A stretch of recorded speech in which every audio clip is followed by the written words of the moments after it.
रावण भक्त और ज्ञानी में अंतर होता है। भक्त चाहे मूर्ख हो, परंतु हृदय का सच्चा और मन का सरल होता है। परंतु ज्ञानी तुम जैसा दुष्ट भी हो सकता है, जिसे स्वर्ण लंका के राज सिंहासन पर बैठकर भी जीवन की अपूर्णता का कांटा चुभ रहा है। पता नहीं आप किसको बाहरी कहते हैं, मुझे नहीं तो वो इनकी उन लोगों की बात समझ में ही नहीं आई। अब यहाँ के कितने ही लोग हैं, सब भ्रात लोग हैं जो जिनके बच्चे यहाँ से 10th करके अमेरिका चले जाते हैं, फिर वो वहीं रह जाते हैं, वहां से नहीं आते, तो क्या वो बाहरी हो जाते हैं?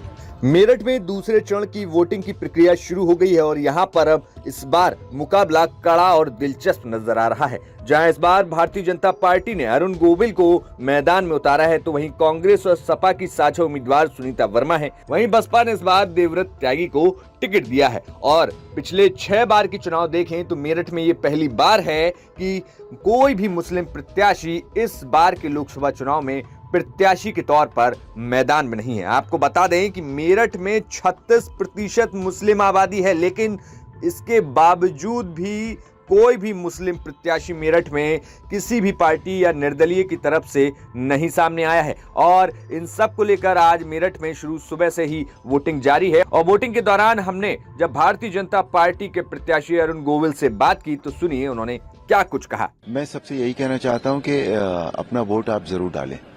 जो वोटिंग परसेंटेज है वो हमेशा ज्यादा होना चाहिए, बिल्कुल, क्योंकि ये हमारा कर्तव्य है देश के प्रति, हमारा अधिकार है हमारे प्रति, तो हमें अपने वोट का प्रयोग जरूर करना चाहिए, मताधिकार का प्रयोग होना चाहिए, सब लोगों को वोट डालना चाहिए।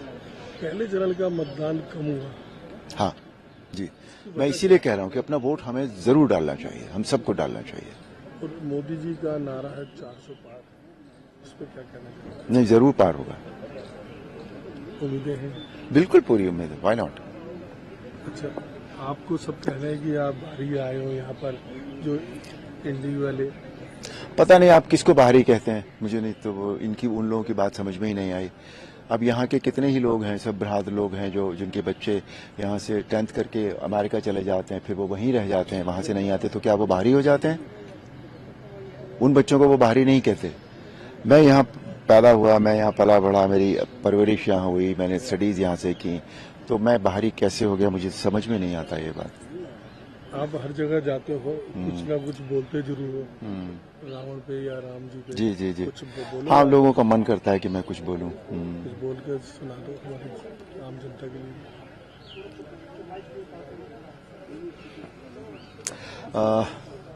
अब डायलॉग यहाँ बोलूं ANI पर?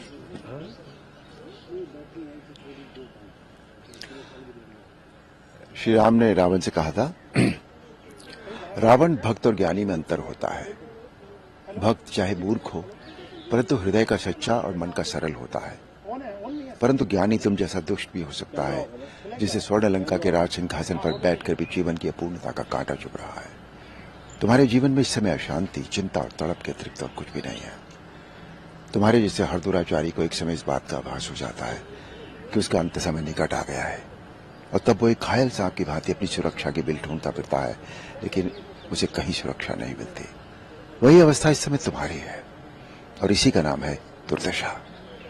क्या उम्मीद है आपको इलेक्शन पे अपने लिए? नहीं, पूरी उम्मीद है, 100%। Bureau report,